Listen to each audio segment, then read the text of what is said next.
I'm like, all right. Here comes the proof. He's like, all right, moving on. And I'm like, okay. It's not bad, you know. Basically, any class that doesn't require 248, you're not going to see. Which is obnoxious, but you know, that's the way it is. Okay. I mean, I don't like that class because it's like a recipe class. Like, at least in calculus, I can give some people the idea of what's happening. And then I got What's the recipe class? and I'm like 242.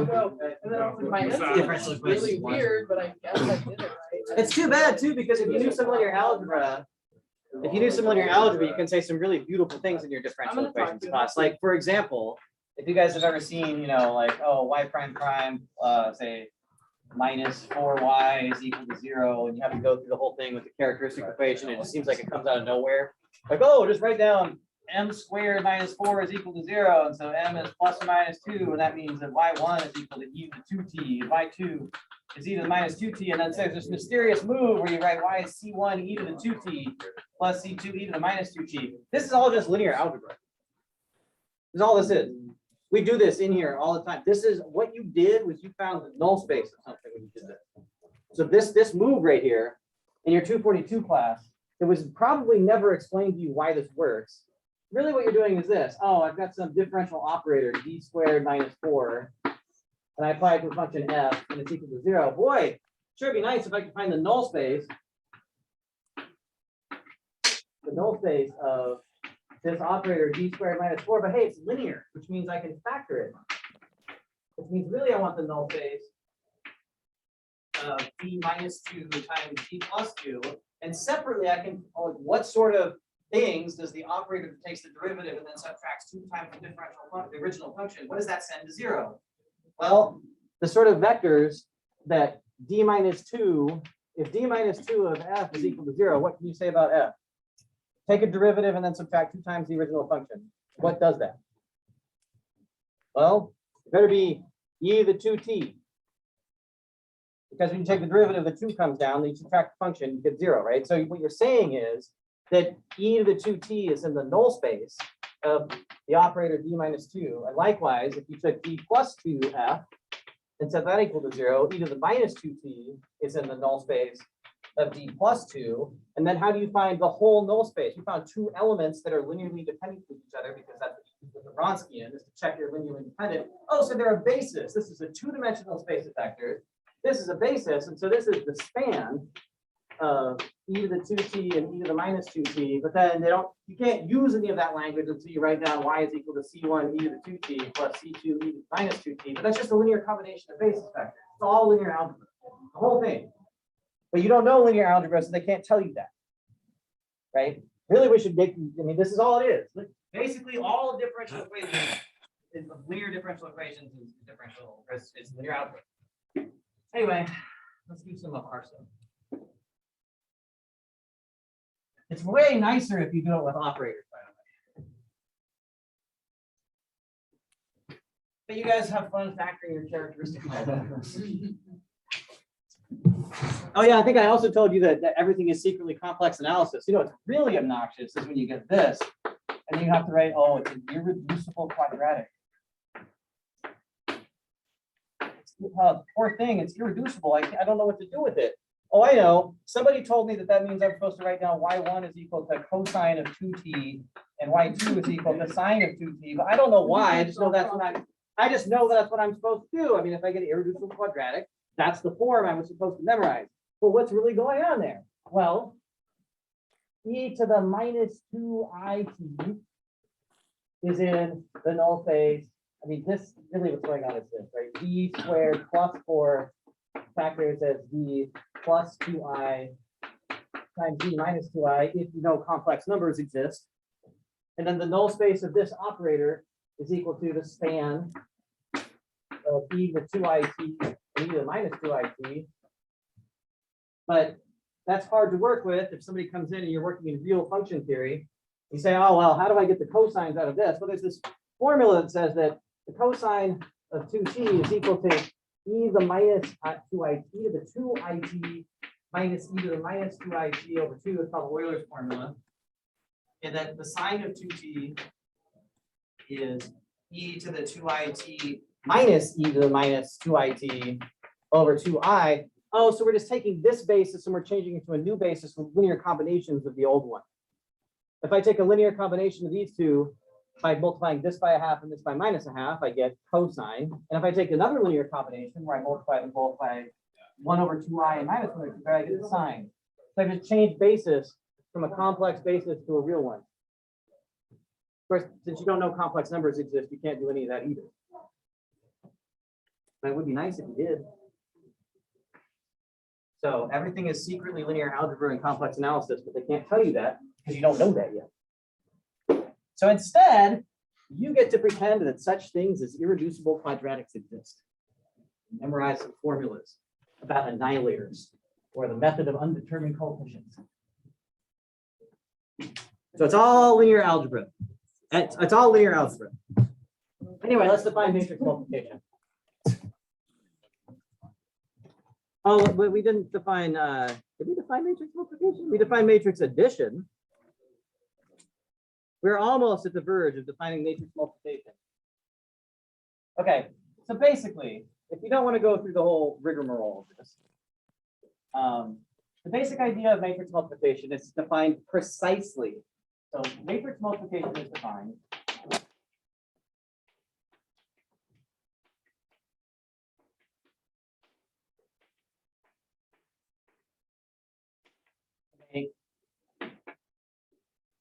matrix of ST to be equal to the matrix of S times the matrix.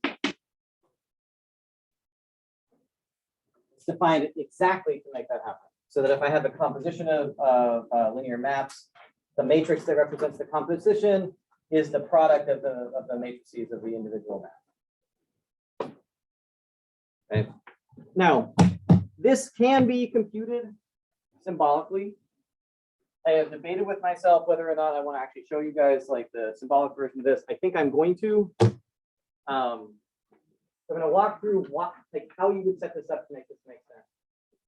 So let's let T be a linear map that takes U to V. Let's let S be a linear map that takes V to W, and then we're going to need bases running all over the place. So we need V1 to Vn, a basis for V, and W1 to Wm to be a basis, and then U1 to UP, basis for U.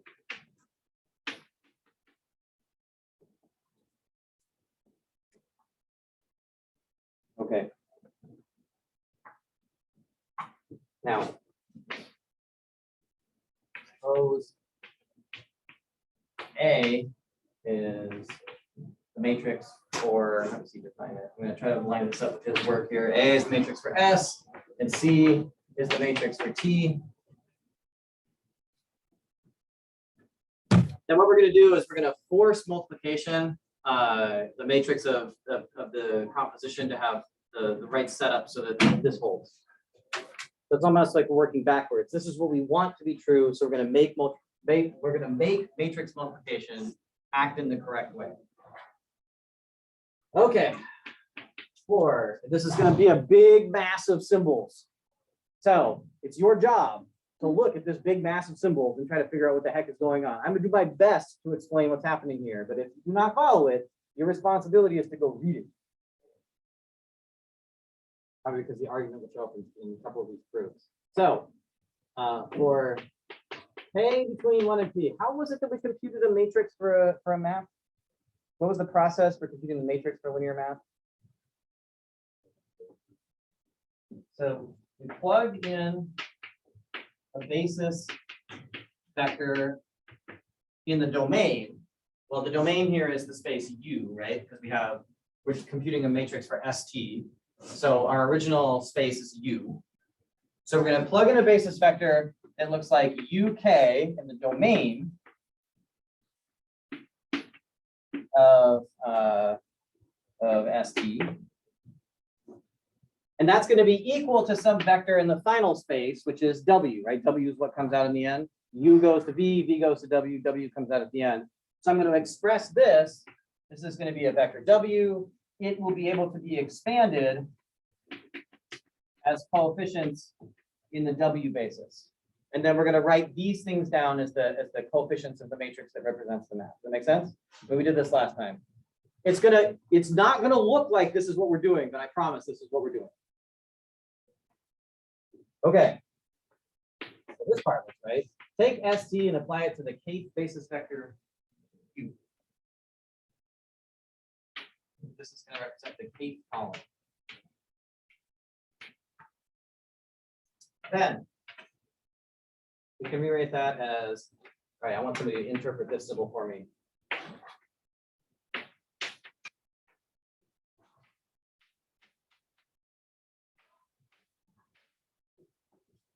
What on earth did I just do? Yep. Anyone take a stab? Take a look. Just absorb that for a second.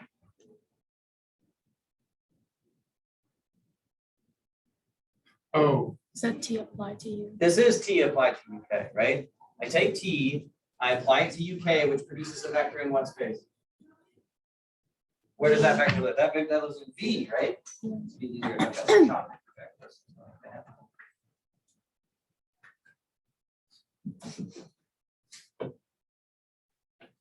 Like your chalk.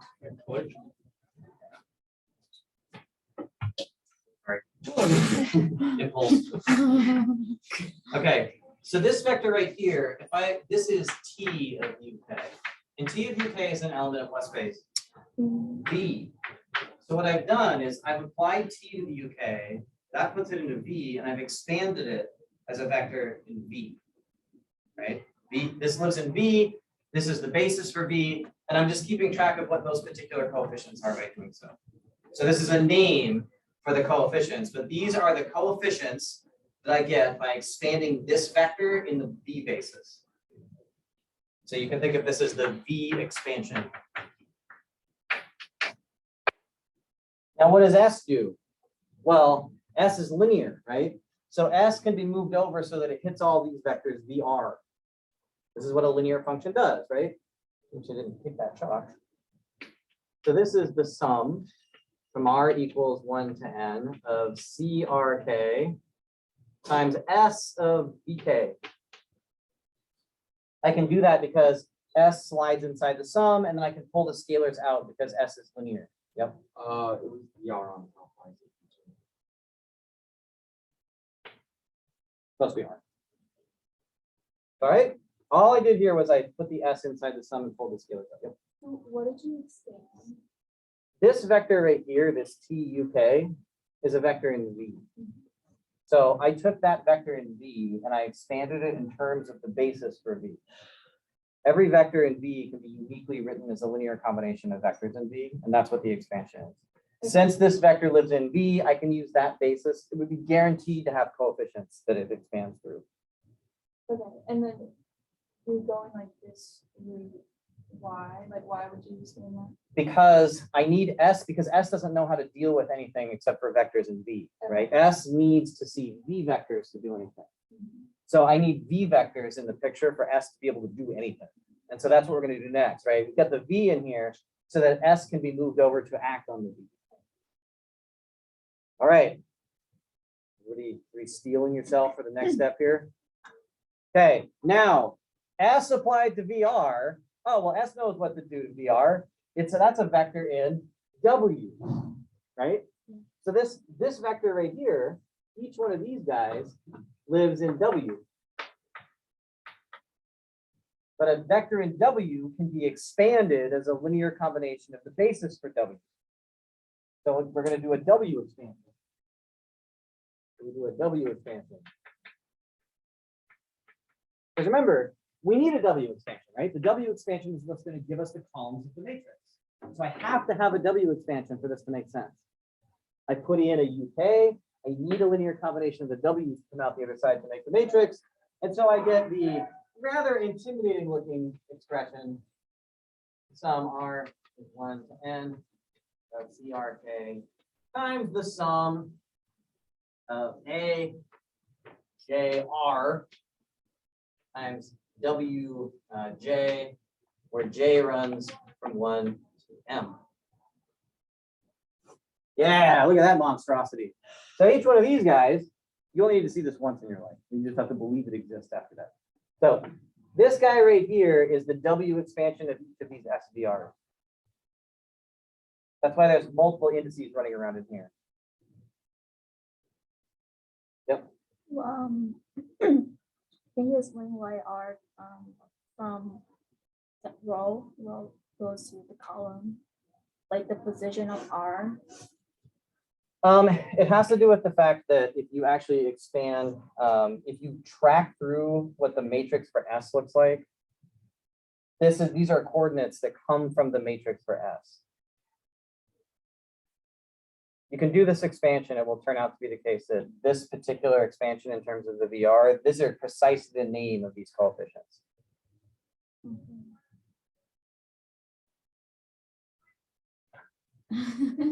Yeah, I mean, I don't know. There's no way to make this any easier. One thing you could do, if you really want to do it without doing it in these symbols, you could actually write down a little 2x2 or 3x3 version of this and actually trace through like a 2x2 composed with a 2x2 case and see what's going on with the symbols.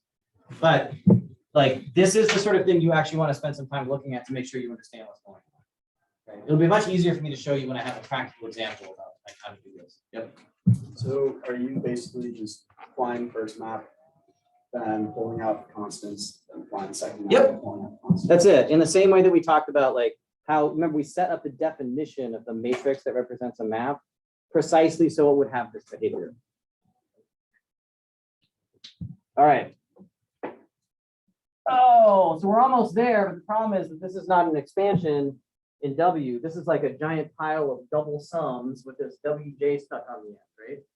And I really need this arranged as a constant times W1 plus a constant times W2 plus a constant times W3 and so on.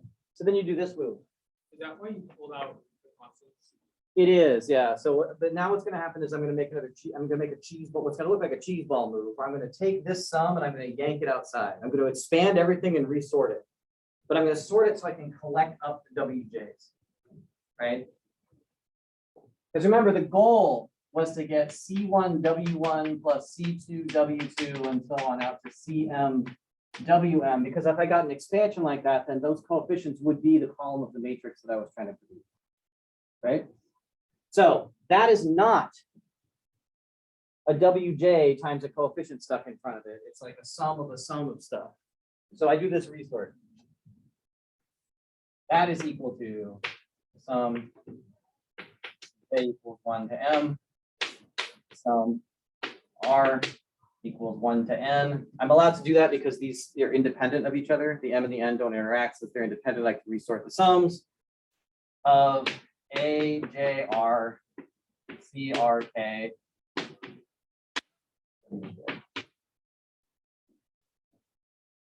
And so this crazy pile right here, that is the coefficient of the J term. Not including the summations to the end. So what you should think is this. This happens after you pick a J value. So you pick a J, and then what this does is it evaluates this sum and sticks that coefficient on the WJ entry. So this incredibly enlightening set of symbol manipulations basically tells you that the matrix of ST should have the JK entry given by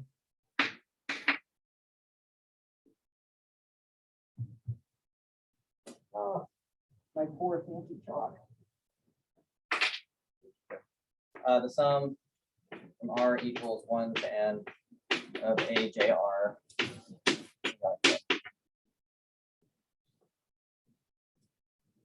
Now, let me tell you what it means. Because if you're like me, the first time you see this, it's like, okay, it looks like you just like wrote a bunch of, you might as well have been casting a magic spell up here for all the symbols mean anything.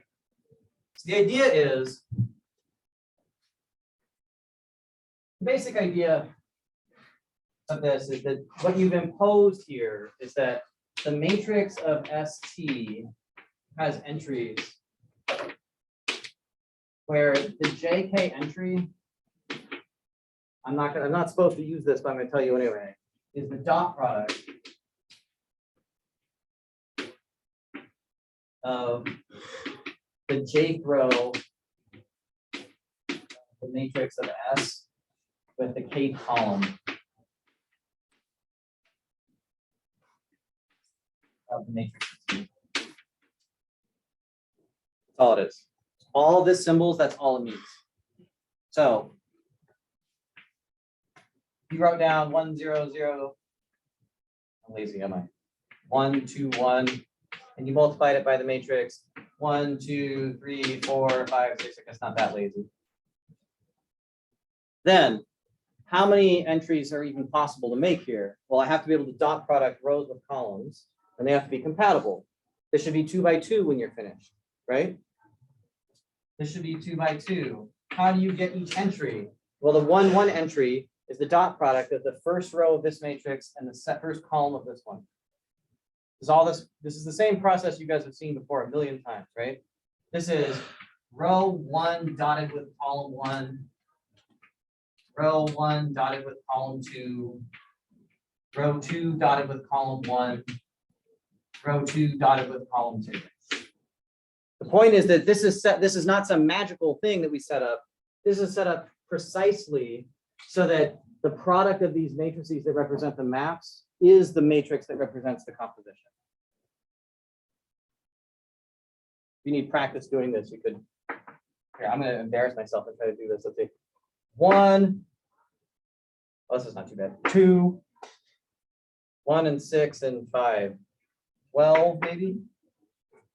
And 2 and 8 and 6 is 16. Okay, but again, the important part of this is not that this is pretty typical of the way matrix arithmetic actually looks when you do it in practice. Like if you guys go on to any sort of applied linear algebra, or you work in, say, data science or algorithms that use matrices, they will all look like this. Okay, so it's worth taking the time to try to get comfortable with the idea of using this sort of entry notation for working with matrices. It looks impossible to read when you start doing it. But the upshot is that the reason that we define it this way is precisely so that when we're all finished, the matrix of S times the matrix of T is equal to the matrix of ST. We really want that to be true. Okay, because we're going to define the idea of isomorphism based on this. All right. Okay, now that's probably, since Axler doesn't really like matrices any better than he likes determinants, we're not going to see much in the way of matrices here. This is sort of our introduction to matrices. Most of the manipulations we're going to do with them are going to be more concrete when they show up. But it's worth taking the time again to read this argument and see if you follow what's going on step to step. As long as you keep in mind the goal of it all is to make that happen. Composition. The matrix of a composition should be the product of the matrix of the matrices of the individual functions.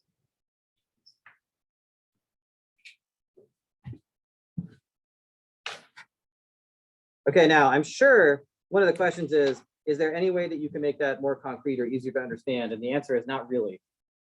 Like you just have to sit and look at it and see if you understand what the index thing is going on. Just remember, each index corresponds to multiplication by a particular row or column. Okay. Okay. I guess the last thing I want to talk about here with respect to matrices. So after this section, he has a bunch of theorems that describe different ways you can think about what matrix multiplication is. I'm going to give you one more representative result here of this type of flavor. Because there's a lot of ways to think about what matrix multiplication does. And some notation that I want you guys to have seen. So when he says this,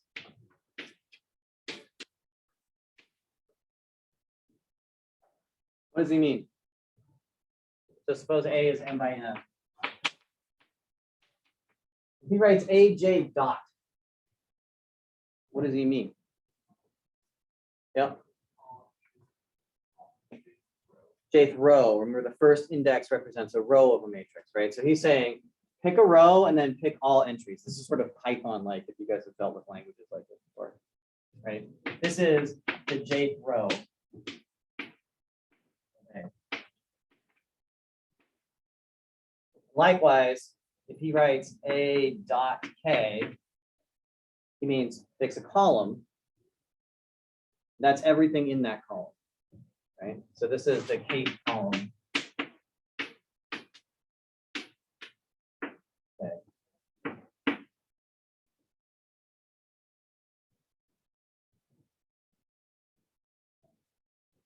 Okay, now, why this notation? I'm gonna throw another ostensibly confusing formula at you.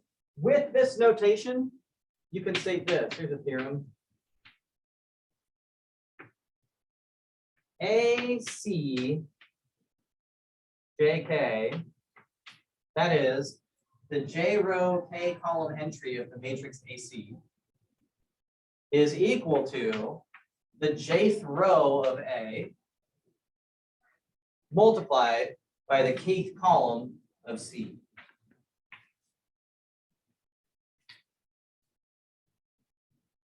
That's it. That's the theorem.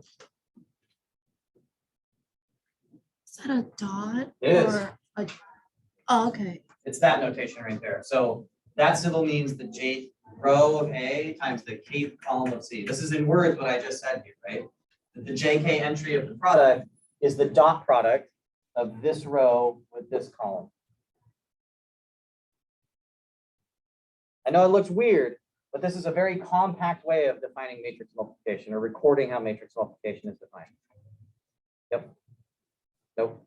All right. I know that's not theoretical, but there's no escaping matrices in infinite dimensional linear algebra. In fact, a lot of people would suggest that Axter doesn't spend enough time talking about matrices relative to a lot of other authors. So get to grips with this as best you can. Right. I'm sorry I can't make it more concrete. Just practice with it. Yep. Oh, you would be doing nothing but like matrix factorization theorems, right? Showing every matrix can be rewritten as a product of upper and lower triangular matrices, and looking at numerical conditions associated with computability with respect to inverses and eigenvalues. So QR factorization, the LU factorization, singular value decomposition. It would be like a matrix theory class instead, right? But also with proofs all over it, and all of the proofs would look like this. Every exercise would look like that. So what we're using this course for, and the reason why this book gets used, is because we're also trying to teach you guys how to prove things. Okay, so let's get back to proving stuff. Define matrix multiplication. We are going to be using it. Remember the last time, if you're kind of curious about why we're doing this right now, in the background was the idea that the picture that I showed last time was, if you have a vector space V that's finite dimensional, that's terrible. Vector space V that's finite dimensional, and a vector space W that's finite dimensional, and you have a T that connects them, like a linear map T. The idea was, can I figure out a way to turn this into an FM, this into an FN, so that these are bijections, I can go back and forth, and that the map T gets turned into multiplication by its matrix. This is the goal of all of this. I have a linear map connecting vector spaces, but really, if I could, I'd really like to just do vectors and matrices. Where? Oh, that's my arm retired. Okay, so what we're going to study now, so we've done this. This is what we defined the idea of, if I get a vector here, I could multiply it by a matrix, and that gets me a vector here, right? We're going to show that those are linear maps, but this is a linear map between FM and FN. It's multiplication by a matrix. What we don't know how to do yet is this stuff. So these maps are going to be called isomorphisms.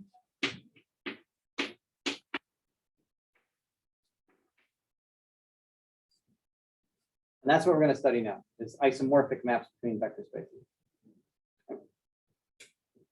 What does that word mean? Isomorphism. Okay, so iso means same. And morph means body or shape. So isomorphism means same shape.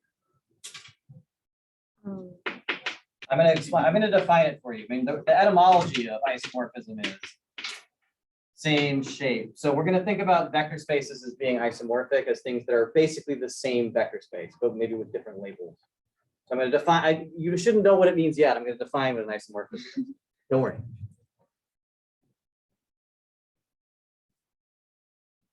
Okay. Now we get back into the weeds with injectivity and surjectivity. It's the best stuff ever. All right, so this is 3D. Linear map.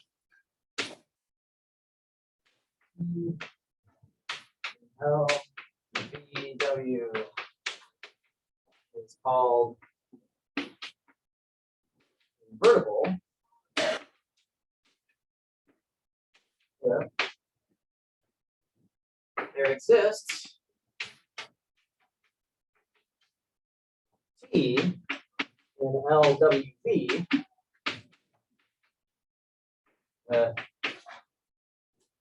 ST is equal to I. What do I mean by I here? And where does it live? Identity matrix. Let's see. This is, no, we don't know about matrices yet. These are just general linear maps, right? It's the identity operator. But what space does it live on? So this says you do T and then you do S. So T goes from W to V and then S goes from V to W. So this is the identity operator on W. Is that? Oh yeah, I guess I should have an S, right? This is supposed to be S, my bad. I guess I should tell you what S is. Okay, so what is ST? So this says do T first, so T goes from V to W, and then S takes you from V back to W, or from W to V, right? T goes from V to W, and S goes from W to V. So this vector should be the identity on V. What is the identity? What does it do? Identity applied to a vector does what? Keeps it the same. IV is equal to V. Okay. And also, TS should be equal to I. But where does that live? S takes you from W to V. T takes you from V to W. Where does this identity live? Yep.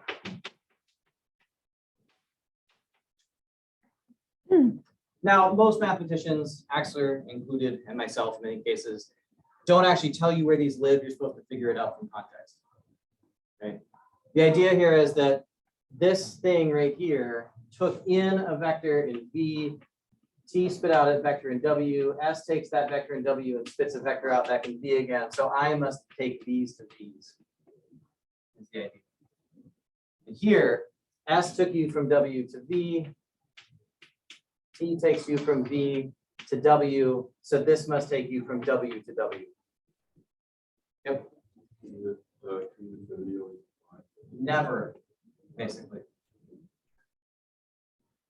These are not, okay, so these are on different spaces, and so these are not, these maps cannot be commutative. Now, it is going to turn out to be the case that if you're in LV of V, then you're commute with your inverse, yeah.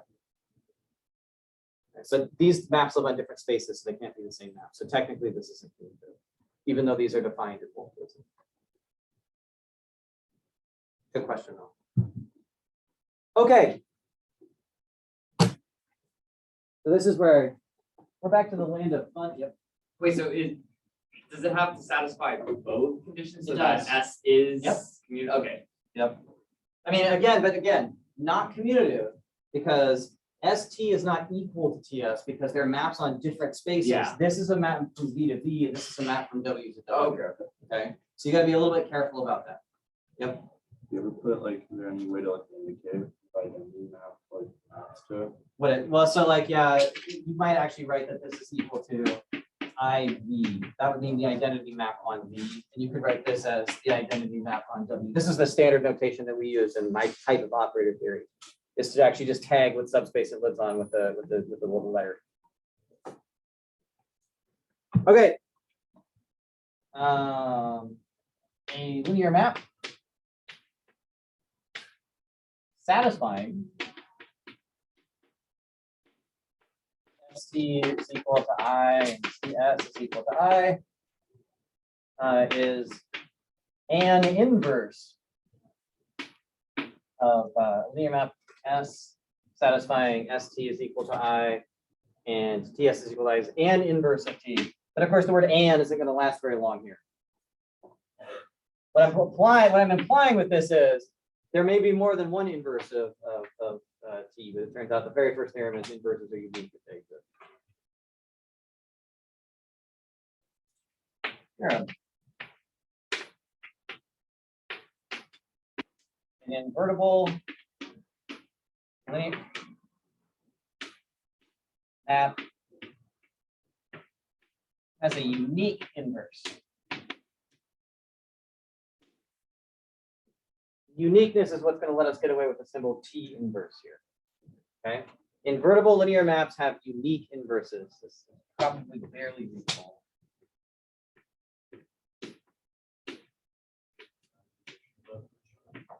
No, you don't want to do that because you don't, I mean, this is actually a special feature of linearity. Maps that nonlinear maps can have inverses, but they may not have unique inverses. In infinite dimensional spaces, it could be the case that you have left inverses and right inverses, but not two-sided inverses.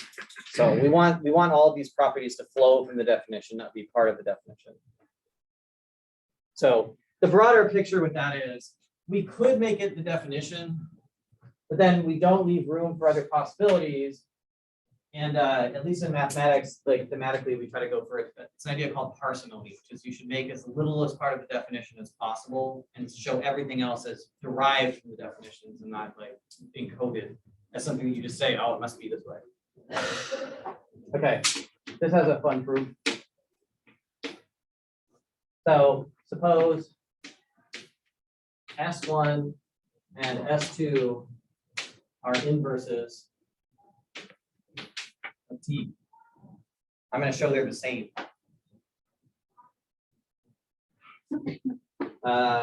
Then S1 is certainly equal to S1 times the identity. That seems legal.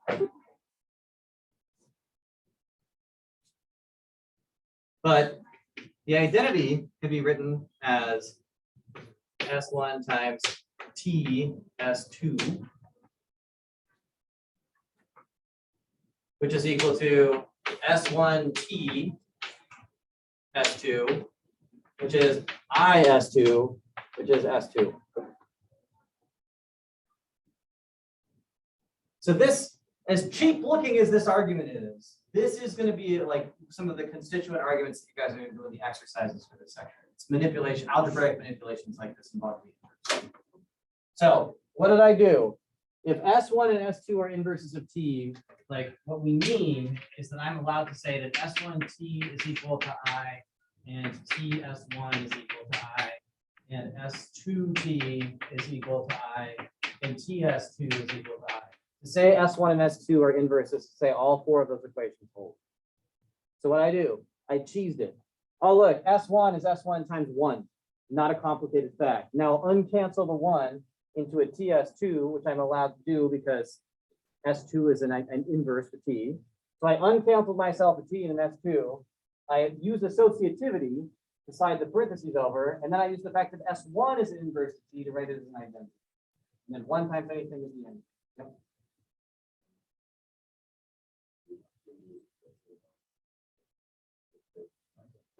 Nope. I mean, it's going to matter if this is a judgment call on your part. If it turns out to matter where the identity lives or where the map lives, you have to be careful. What we're going to see pretty quickly is that, like in an argument like this, it actually doesn't really matter which space you live on. Now, you should check yourself at every stage to see that the map that you're writing down makes sense, right? I mean, if S1, is a map from V to U, then this had better be the identity on V, and this had better be the identity on W. But the point with inverses, multiplication by the identity is it doesn't matter. The identity is just equal to the operator. Okay, so that's it. If you have two different inverses, they're the same thing. So inverses are unique.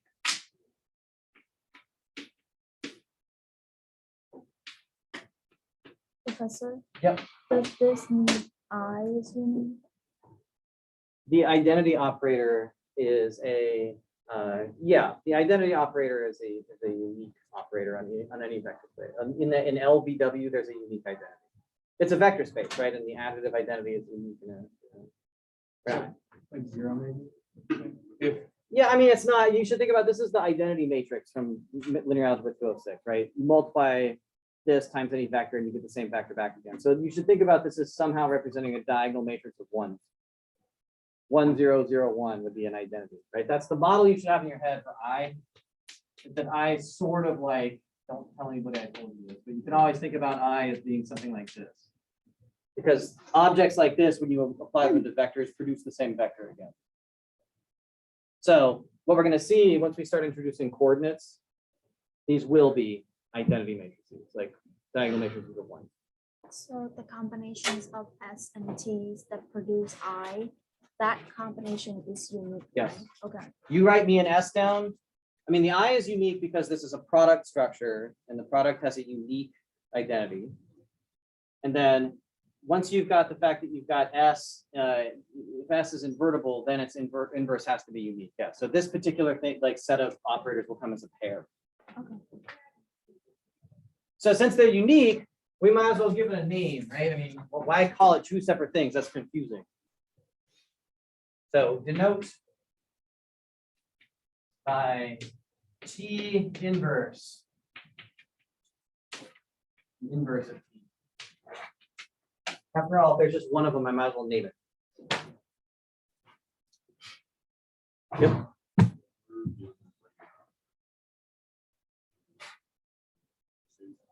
I mean, you got to be a little bit careful. So we don't have coordinates yet, but if you want to cheat a little bit and to have an analogy to work with, it's okay oftentimes to think about these things as matrices and the way that matrices act. That's okay, right? So in fact, one of the very first things we're going to show, once we get the notion of isomorphism, we're actually going to show that L of VW is isomorphic to a family of rectangular matrices. All right.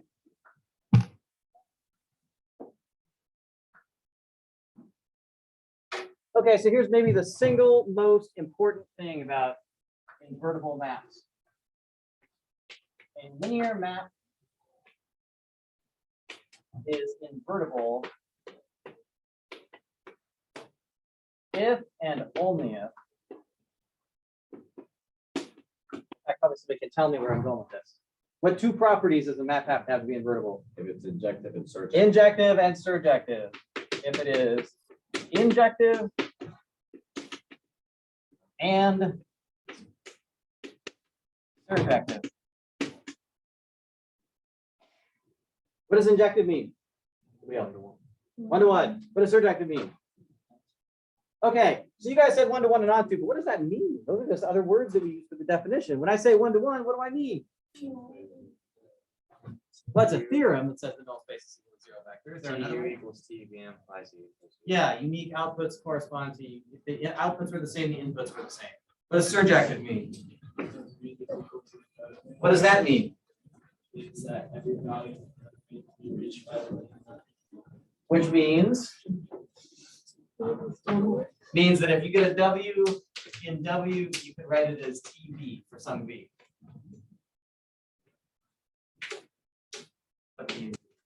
Yeah, so you got everything but the last thing. You probably had no idea what I was digging for there. Okay, this is an important one. How on earth are we going to show this, by the way? How are we going to show this? I mean, what a complicated set of ideas here. So invertible meant what? There existed an operator that if I pre or post multiply by it, it turns into the identity. And somehow we have to chain that up with the idea of being 1-to-1 and onto. Do like contradiction. So if something is not objective or not subjective. So you can do it that way, but I think we're going to do it directly this time. So I'm going to start by assume that T in L VW is invertible. This is the cute direction of this argument.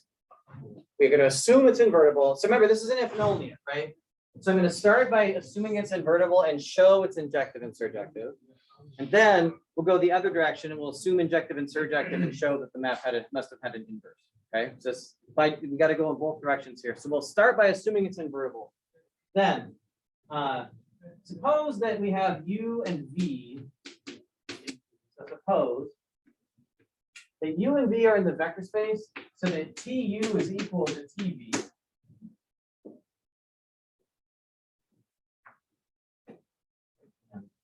So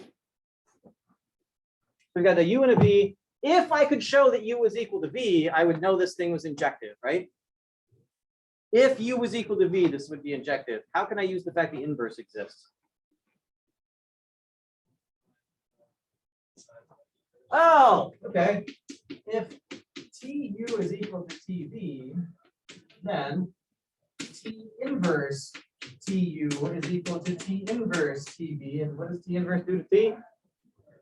IU is IV. And what do the identities do to those vectors? Nothing. Oh, look, it's injective. If the outputs were the same and the inverse exists so we can use it, we get that U is equal to V, so the inputs were the same. Therefore, T is injective. I'm doing this argument because the techniques here are going to come up in the homework exercises as well, right? Since we know the inverse exists, we can apply it to things. How can I work with surjectivity? So now I want to show T is surjective. That means if I wrote down a W if I wrote down a vector in W, right? I should be able to show that it came from some vector that is in the range. So let W be in W. If only there was a way to take that vector and stick it over in the range of T.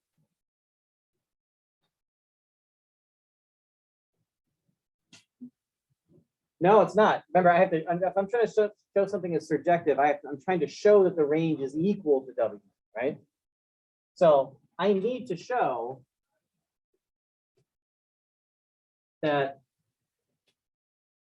W is equal to TV for some V. Is there a V that you can think of that you could put in here that would make this equation true? Such as? Well, what if you took T and you applied it to the vector T inverse of W? Where does that vector live? V. And what's T of that vector? Oh, look, for every W, you show me that there's a vector in V, so the T of it makes W pop out, right? But as soon as you wrote this, you've just shown me by writing this equation down, you've told me that W is in the range of T. Because you found a vector in V that T eats and spits W out. Yep. When you write T inverse of W and then you say that vector is in V. Well, what? Yeah. So okay. So W is in W, right? If T points from V to W, what direction does T inverse point? W to V, right? T inverse points in the opposite direction. So T inverse sees a vector W and it can act on it. T inverse takes a vector in W and produces a vector in V. So how do we know if W has something in V? Because T inverse exists. I'm allowed to apply T inverse to anything I want. Remember, I assume that T is invertible.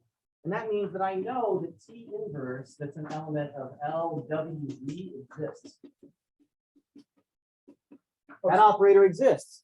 So I can just apply it to W. I mean, W is in the domain of that, right?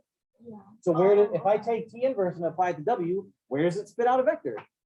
In V. Okay. Yep.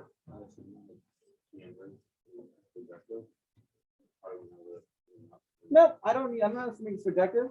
I mean, W is the domain of T inverse, right? And a function eats anything in its domain. It's only one direction, right? And the other one you would assume. Oh no, that's it. Okay. If I want to show something, I haven't shown the injective surjective implies invertible. No. This is just invertible implies injective and surjective. So if I have the inverse existing, I can apply it to this equation to show that I've got unique inputs when there's unique outputs. And the inverse can be applied here to show that anything in W was actually in the range of T. Okay. So if you don't understand what happened in this argument, go read this one. This is an important one. Okay, this is a standard sort of range manipulation here, and we'll talk about it again next time. So next time I'll show you guys how you get from injective and surjective to invertible, and we will talk about any questions people have about this. I strongly encourage you to read this argument. This is on page 80. I think. Yeah. Yep. Okay. Read this argument because the techniques that are in here are 4 techniques for working with the sort of objects we're going to be dealing with, which are isomorphisms.